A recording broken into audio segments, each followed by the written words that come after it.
Y'all planning for this?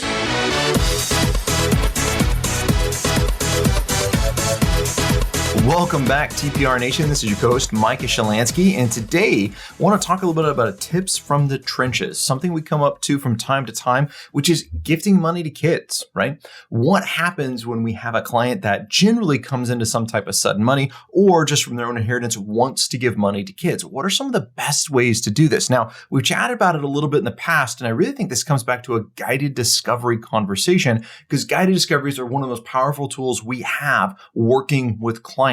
The mistakes that we can sometimes often make is jumping to a conclusion, right? Jumping to exactly what the client should do, whether they should or shouldn't, what's the best approach, etc., versus stepping back and hearing a client.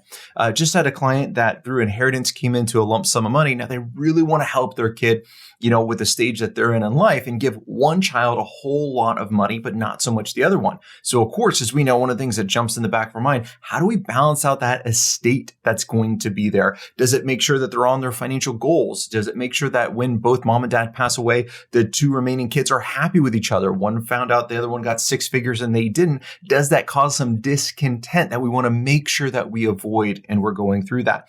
So I started chatting with a client and just going through this with them a little bit. And first, of course, is just say, great, tell me what you were thinking. What was your strategy for gifting this money? And let them fill in the blanks, let them fill in the gaps and kind of walk through everything. One of the things that I really try to encourage my clients to do, if it's all possible, is to go slow with any gifting, right? Versus giving a lump sum of money at first, especially if you're going to help with a house or a business or anything like that. What onus does that put on the kid to pay you back? And how is it going to feel at Christmas dinner if they're not paying you back? So instead of a gift, if it's a loan, how is that going to work and what are things you're going to do? If it is a gift, how do you talk to the kid to make sure the gift is an empowering gift and that this is going to be it? How does it hit their financials? So one of the things that I love to do, again, using buckets or a guardrail system, is say, great, we want to give this $100,000 gift to the kids. What does that mean for us? Okay, great. That means you're going to have to take a $5,000 reduction in annual income, right? So you got to give up $400 a month. And then that way, that's kind of the budget for this $100,000 gift. Are they okay with that? Even if it doesn't violate that kind of lower end, even if we have enough money in the account to keep their income up, I always throw out what is the cost for that so I can put it in perspective a client can understand. Sometimes we have a hard time understanding large lump sums of money. Great, I got 1.1 million. What's another 100,000? I can give it to the kids and just fine and continue my lifestyle. Well, can you is the question. So we can go back to him and says, great. If you had to take a $400 or $500 a month reduction in income to give this gift to your child, is that what you would like to do? If that answer is yes, okay, great. Then we can kind of move forward down that path. If the answer is no, now we need to have a cash flow conversation and always circling back in that guided discovery. What is our ultimate goal? And more than likely, it's continue retirement, right? Not to have to go back to work, or at least continue on that goal. So how does this gift affect that goal?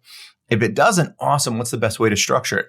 The other thing I really bring in gifting is, as I say, balancing out the estate, right? So often we attribute when mom and dad die to how much money did I get percentagely compared to everyone else, which is how much did they love me? If all of a sudden another sibling is getting more money, I know this doesn't make sense, right? But we as financial advisors know this. Subconsciously, they think I was loved less because I got less, which may or may not be the case. But how do we address that so there's family unity taking place? Really, really important. So we talk about how do we balance the estate? How do we set things up? How do we let everyone know what's happening in order that if something happens to mom and dad, the sisters, the brothers, the siblings, etc., are able to be in a good place? So one of the tools that we always use, of course, is that guided discoveries are going through this process and ask them what their strategy is going forward. Don't jump the gun. Have them tell you. Then come up and create multiple ideas.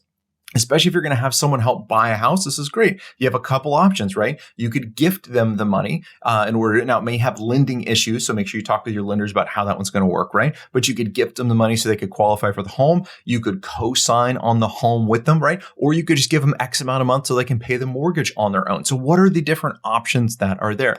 Even if one is very clear that it is, we're only going to do the gifting, of course, we wouldn't want to co-sign because it opens up a whole bunch of other issues, etc. Okay, great, but I want my clients to make informed and educated decisions so that they are in control of their finances. So we're always going to recommend, but we're also going to bring up alternatives to make sure we're thinking about everything.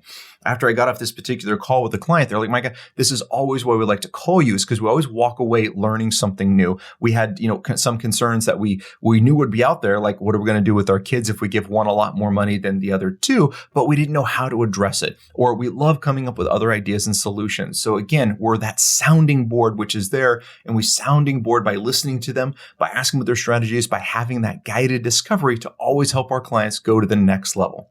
So use these in your meetings. And we'd love to know how they're working for you. How do you operate guided discoveries? What are those key questions that you like to ask in your meetings? Email us lifestyle@theperfectra.com. And until next time, happy planning. Hold on before we go. Something that you need to know. This isn't tax, legal, or investment advice. That isn't our intent. Information designed to change lives. Financial planning can make you thrive. Start today, don't think twice. Be a better husband, father, mother, and wife. The Perfect